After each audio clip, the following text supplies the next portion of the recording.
Nonviolence is the first article of my faith. It is also the last article of my creed. From Mohandas Gandhi's defense statement at his 1922 trial. Welcome to the history of the 20th century.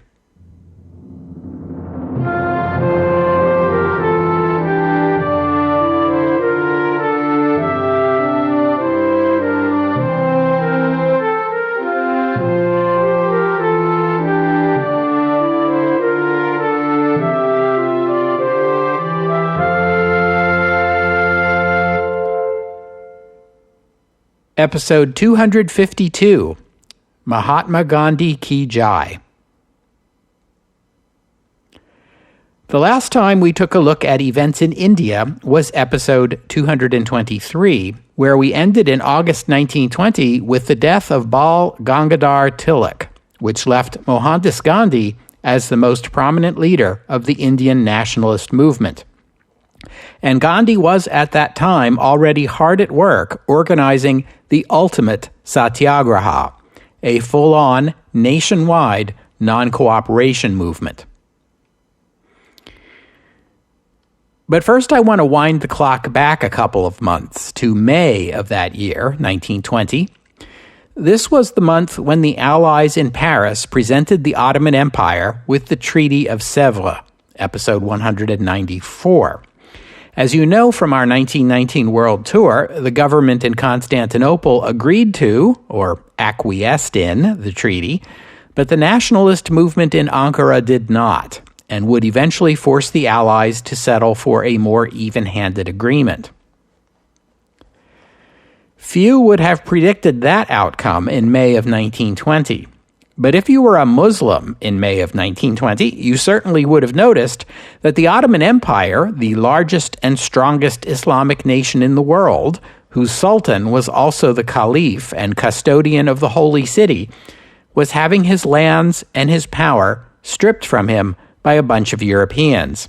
And in particular, they were removing Mecca from the sultan's rule, leaving the future of the city, the future of the Hajj, perhaps the future of Islam itself, uncertain.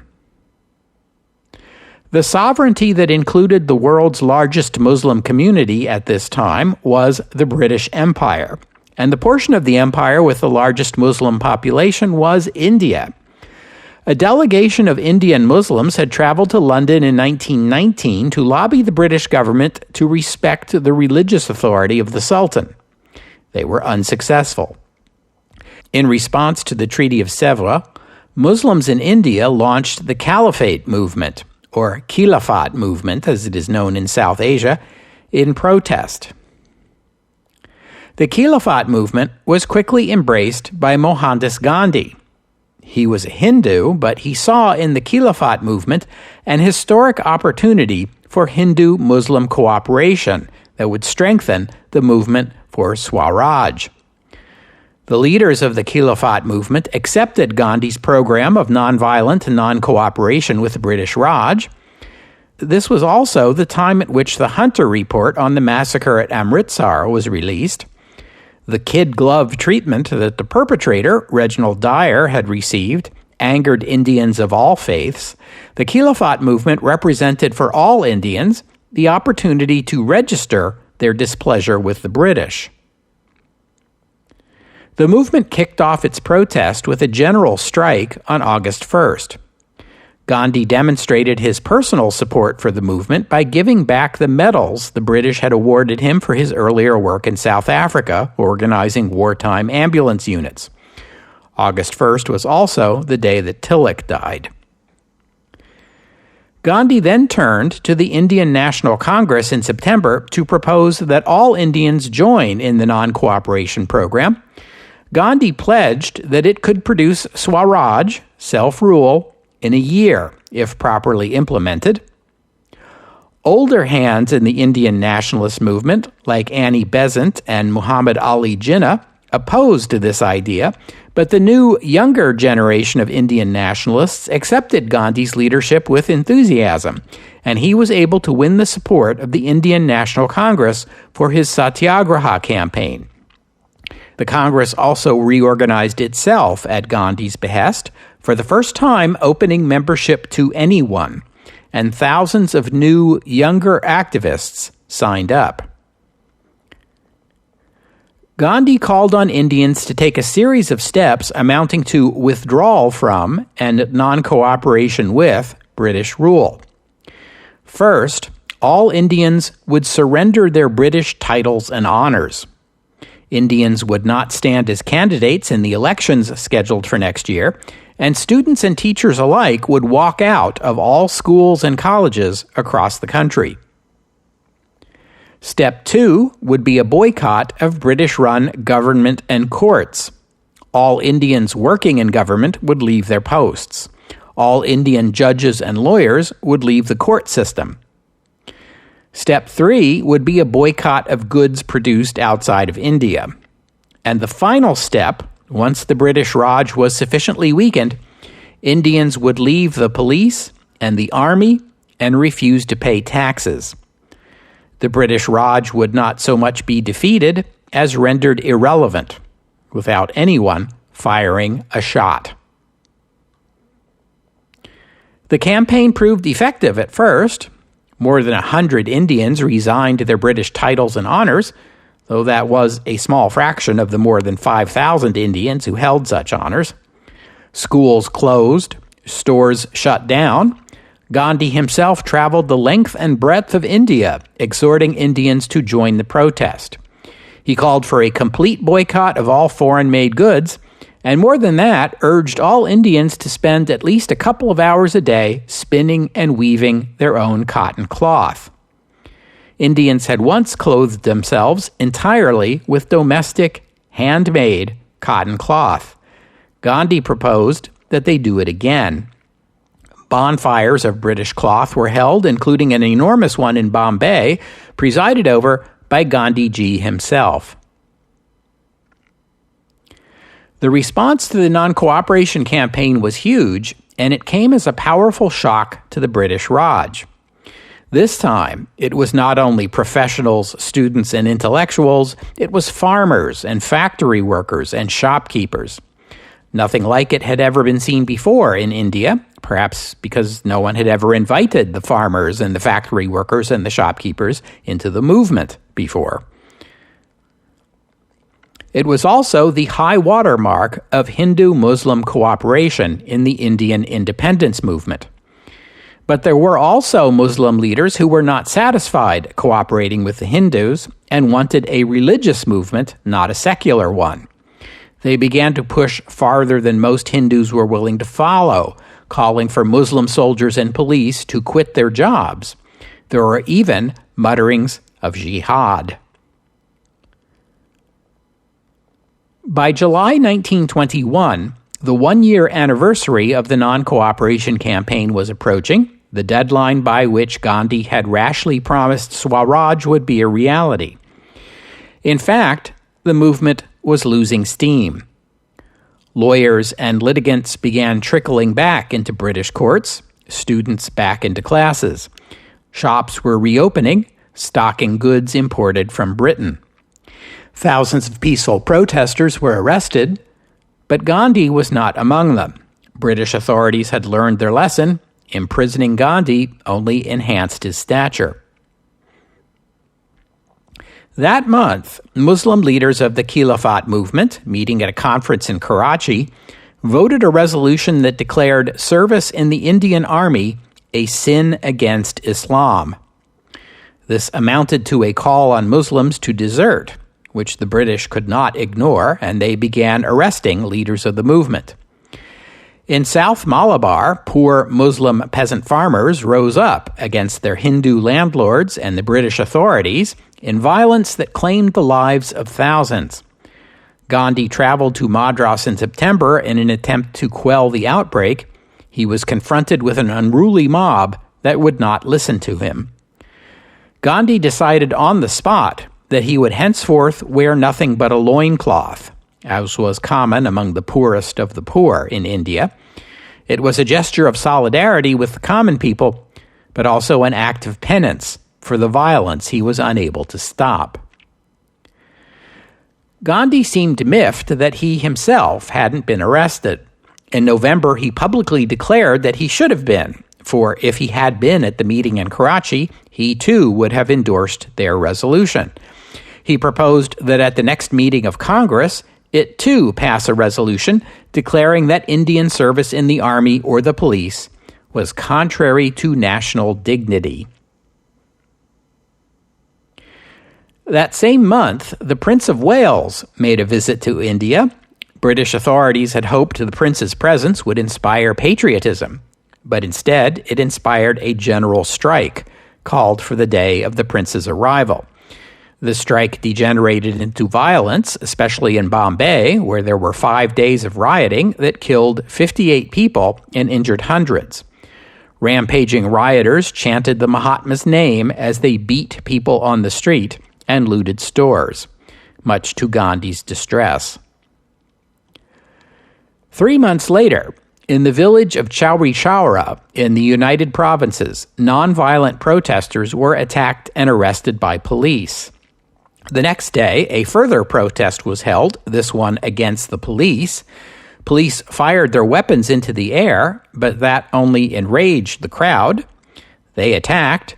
Police gunfire killed 3. Then the police retreated into their police station, which the crowd set on fire, killing all 23 of the police officers inside.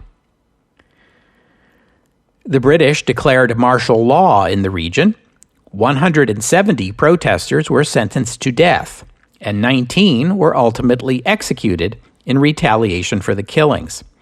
6 others died in custody.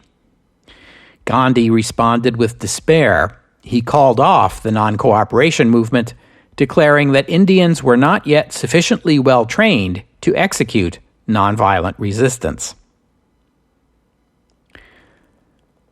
Gandhi suddenly pulling the plug on the campaign that was now almost 18 months old was a shock and a disappointment to his supporters, thousands of whom had gone to prison for the cause, including both Nehrus, father and son. The movement was demoralized, and the British Raj saw its opportunity and struck. In February 1922, Gandhi was arrested and tried for inciting disobedience in the army. This was the trial where he made the statement I quoted at the top of the episode. He pled guilty to all charges and was sentenced to 6 years in prison. The Khilafat movement was also sputtering out.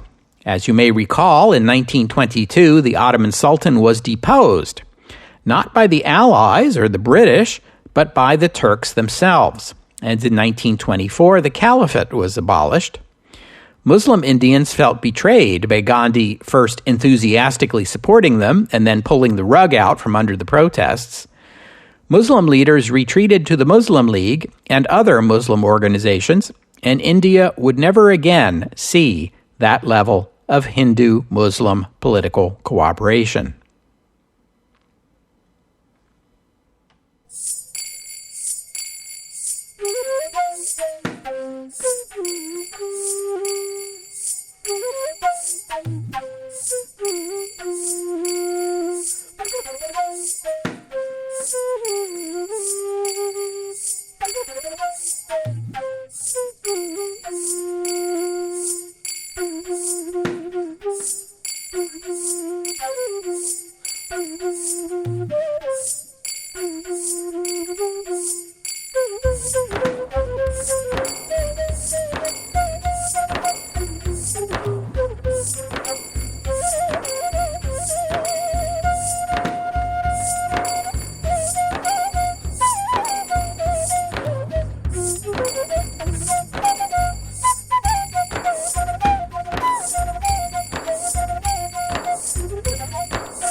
I told you back in episode 240 the story of how the first Labour government under Ramsay MacDonald came to power in the UK in January 1924.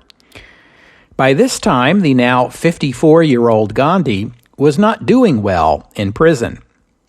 He'd only served 2 of his 6 years, but he had been weakened by a protracted bout of dysentery and was in need of surgery for appendicitis. The new Labour government, more sympathetic to Indian nationalists than the prior government, released him from prison for humanitarian reasons just days after taking office. The nationalist movement was divided, with some of its leaders, including Motilal Nehru, breaking with Gandhi over the question of whether nationalists should stand in the legislative elections, which the Mahatma continued to oppose. With most of the Muslims walking out and the predominantly Hindu Congress quarreling among themselves, the movement was in disarray. You'd have to think this was also part of the British calculation, that the death of Gandhi in British custody might spark a new sense of purpose among his followers, while a Gandhi who faded away quietly at home might spare them a lot of trouble. But Gandhi did the British no favors. He got better.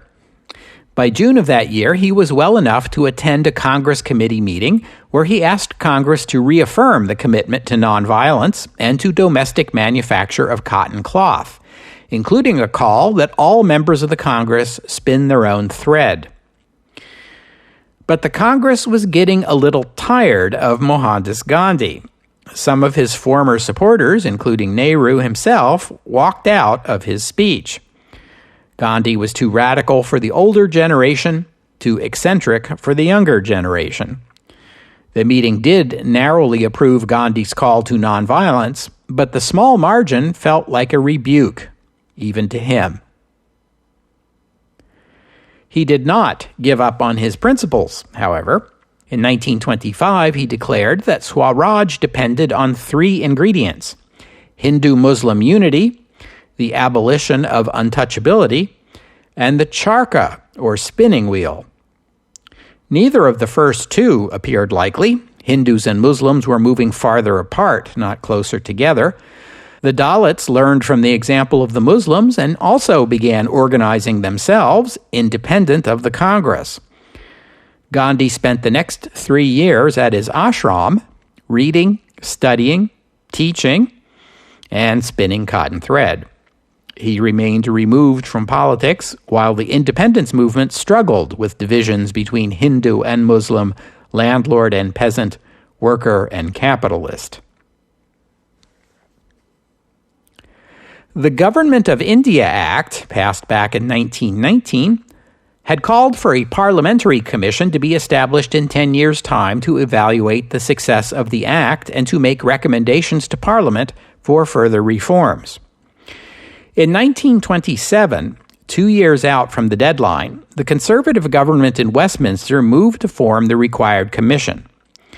A general election would need to be held by 1929, and there was fear among the Tories they might be voted out in favor of a new Liberal or Labour government that might be more sympathetic to Indian nationalism, so it seemed prudent to create a commission they could control themselves.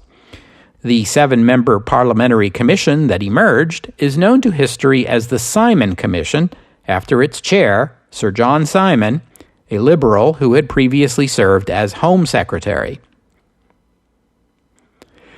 It is notable to us in hindsight that this commission included Labour MP Clement Attlee, who, spoiler alert, would eventually oversee Indian independence as Prime Minister.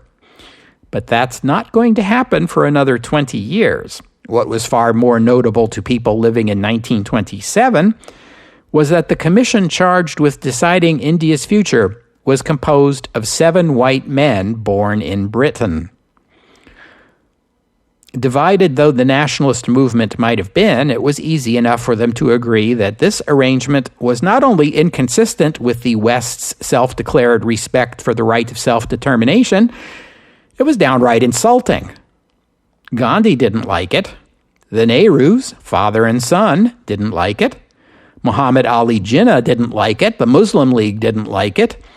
The composition of the commission was a slap in the face, a suggestion that the British government still believed Indians were incapable of deciding their own destiny. In response to this criticism, some British officials publicly threw down the gauntlet.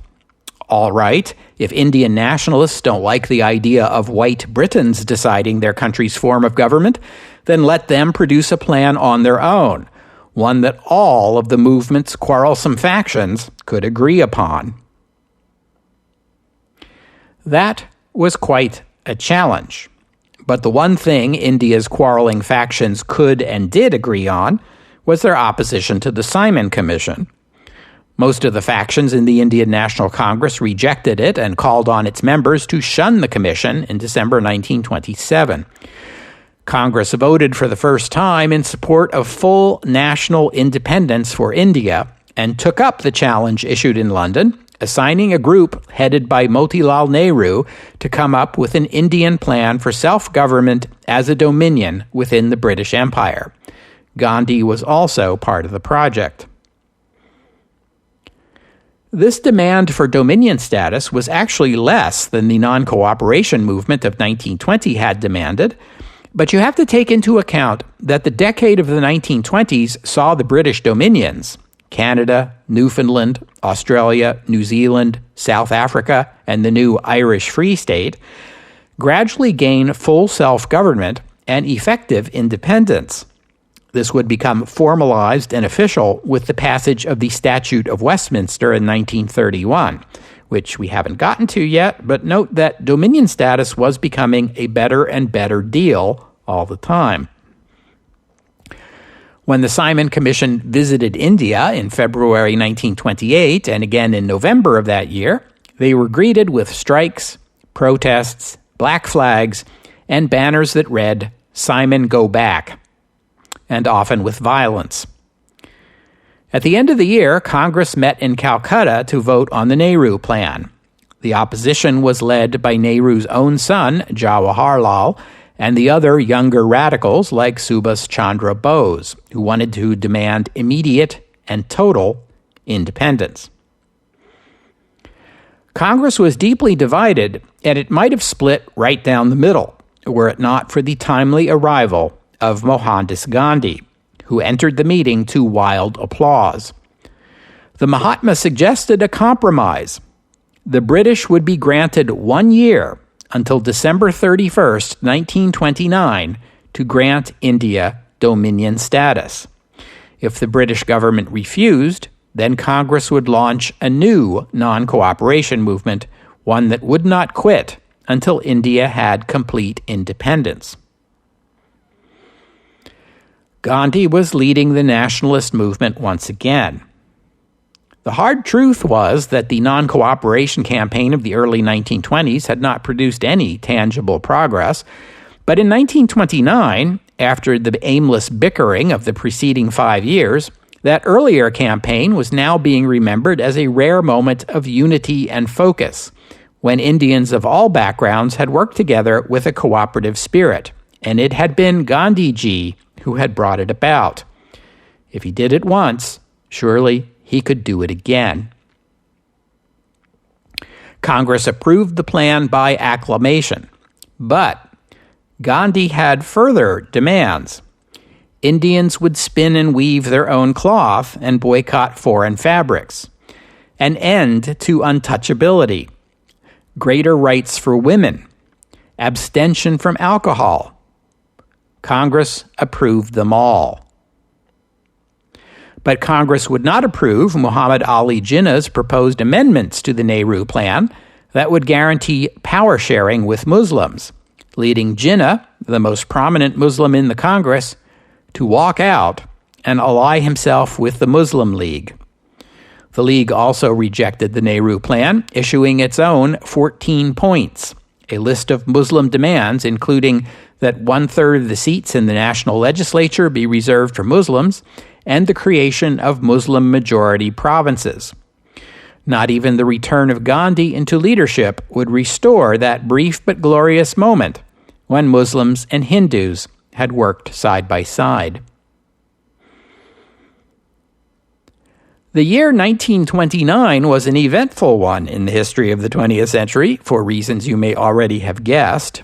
We have multiple episodes in the pipeline that will examine these events, but for now I'll just note the 1929 general election in the UK, which led to a second Labour government. This one also led by Ramsay MacDonald.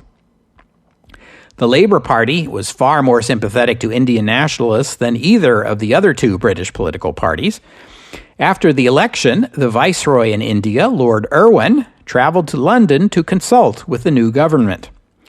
After those consultations, he returned to India and on October 31st, 1929, announced that the British government now accepted Dominion status as the next logical step in India's constitutional progress.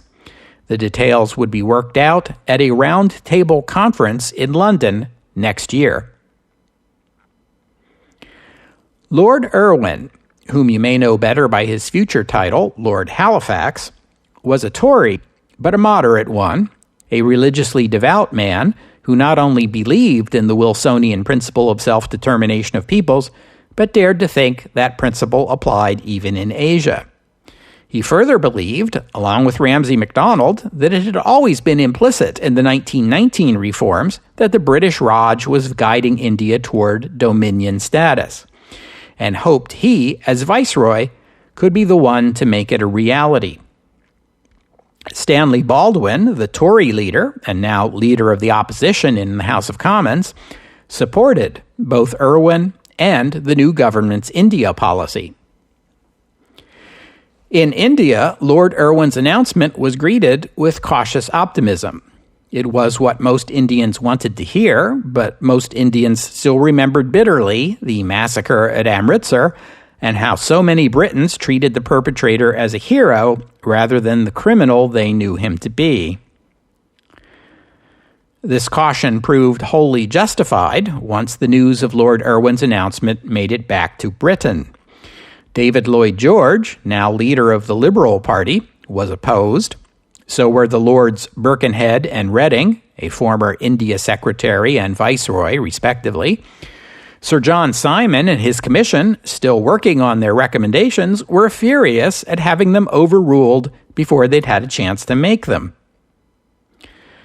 But no one was angrier than the British politician who would emerge as the most prominent and vocal opponent of self-government for India, Winston Churchill. Churchill was no doubt already in a foul mood.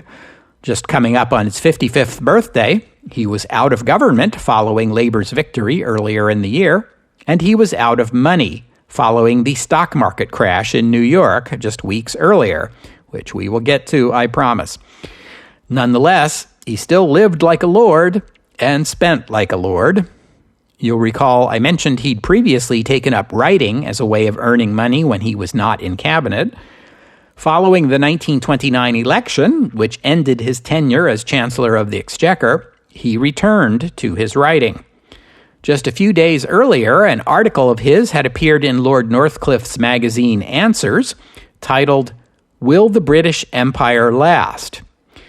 In that article, he wrote, "The idea that India is a nation, or could ever be fashioned into a nation, is known to be a delusion by everyone acquainted with the facts." Don't hold back, Winston. Tell us what you really think.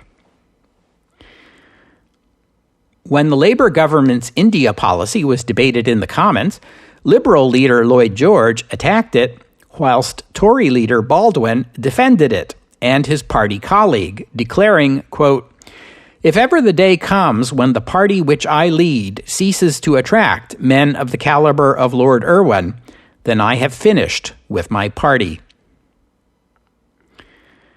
Meanwhile, back in India, Gandhi was huddling with other Congress leaders, crafting a response to Lord Irwin. Moderates in the Congress were thrilled. They welcomed the Round Table Conference and believed the British were prepared to make significant concessions. The radicals thought the Viceroy's offer was too little, too late. It was crucial that Indians reply to the British offer with a single voice, So it was up to Gandhi to produce a statement everyone could agree with.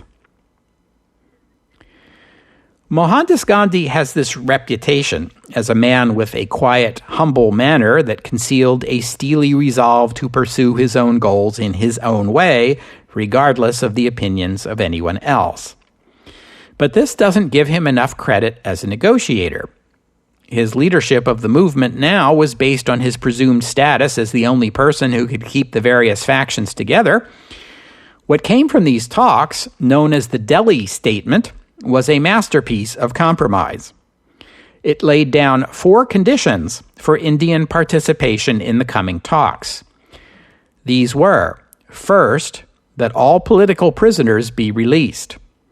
Second, that the majority of the Indian representatives at the talks come from the Indian National Congress, the only organization that spoke for all Indians. Third, that India be granted dominion status before the talks, which, fourth, would focus exclusively on the question of devising a proper constitution for the new Dominion of India. Meanwhile, the December 31st deadline, now less than 2 months away, stood. If India did not have dominion status by that date, the next non-cooperation campaign would begin. Gandhi felt prepared for another satyagraha. The 1920 campaign had devolved into violence, but Gandhi had spent the past several years refining the program and testing these refinements in smaller provincial-level campaigns, and he believed it was ready. The earlier campaigns had called on everyone, but violence had broken out because ordinary people had been pushed beyond the limits of their endurance. The new form of satyagraha was different. Only designated volunteers would challenge the British with their non-cooperation tactics, people trained to take insults, rough treatment, even violence, without meting out violence in return. Everyone else, the common folk, would assist the campaign as witnesses to keep their eyes on the British, watch how they respond, and testify to how India's rulers met nonviolence with violence, civility with barbarism.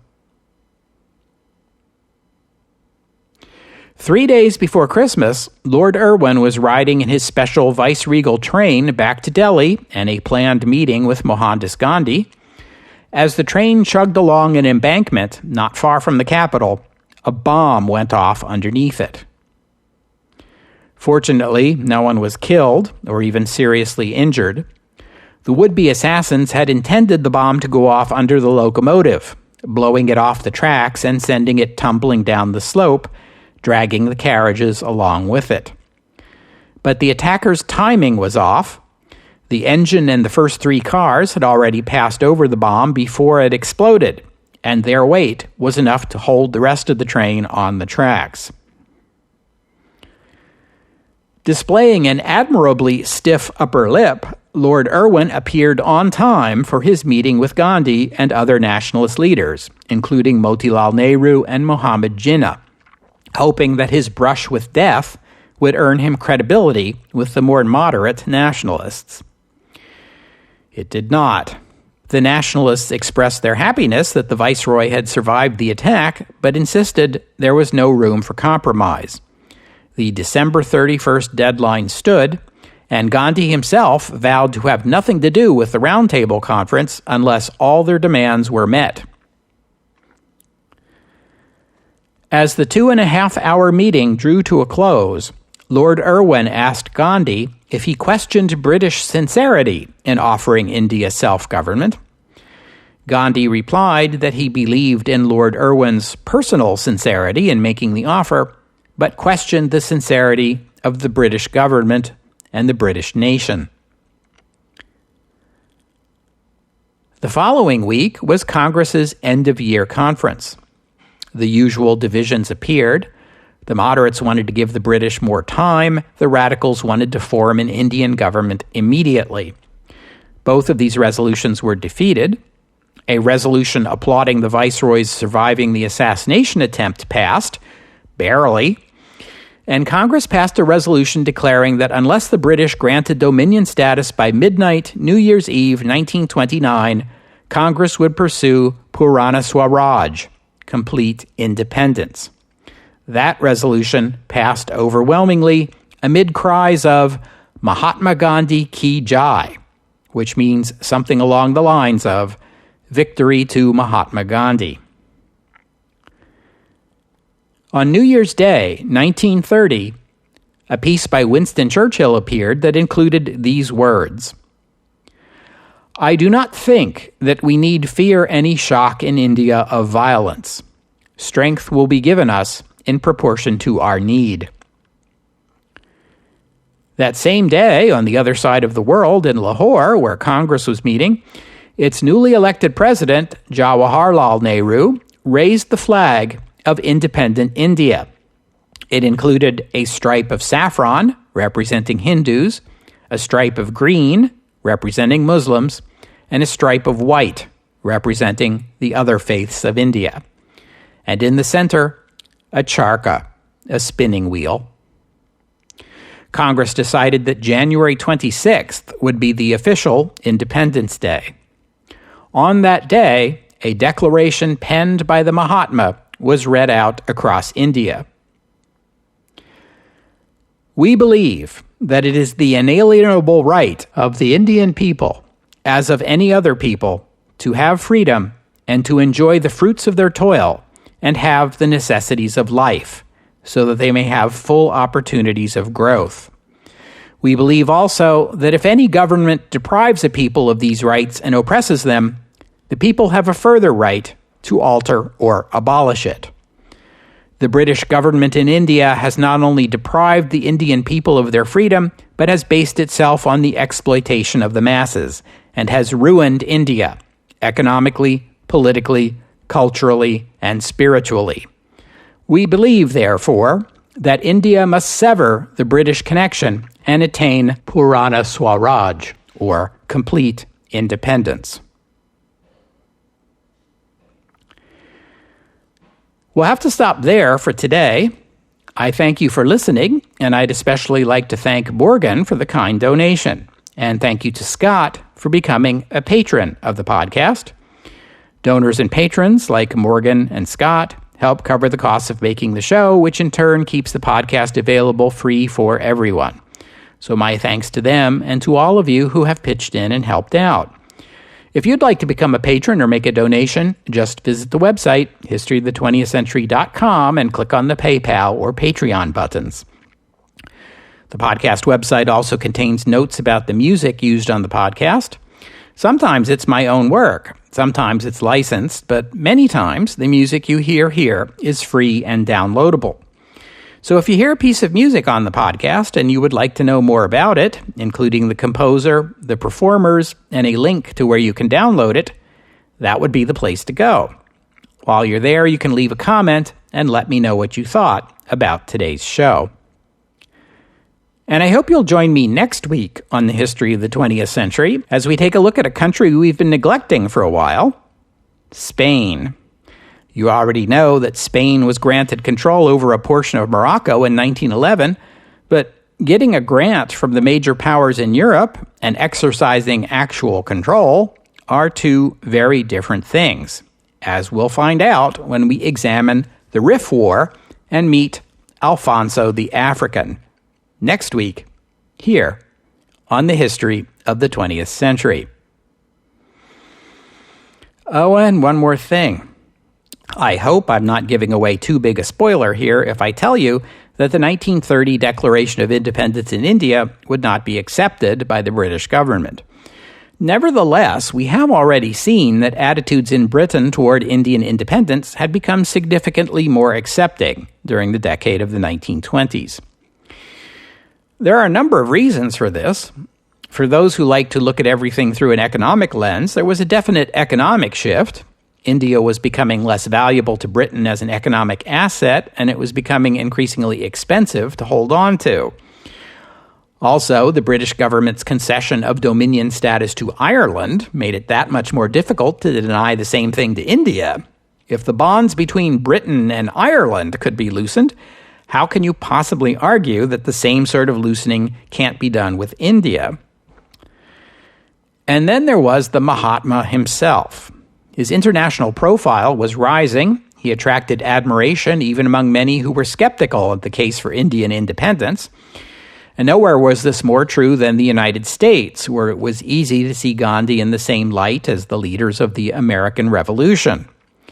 And with the UK's economic difficulties during this era, especially after 1929, the British government needed to stay in the good graces of the USA, and Britain had to at least appear to be moving toward greater democracy and self-rule in India. And they were.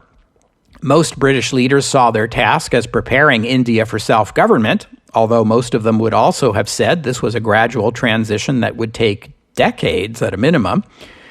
This lethargic drift toward Indian self-rule satisfied them, but most Indian nationalists viewed it as little more than an elaborate scam, the British offering the minimum level of concessions necessary to placate just enough Indians to forestall a push for more rapid reform. The gap between what the Indian nationalists demanded and what the British government was willing to concede remains, at least for now, too wide to bridge.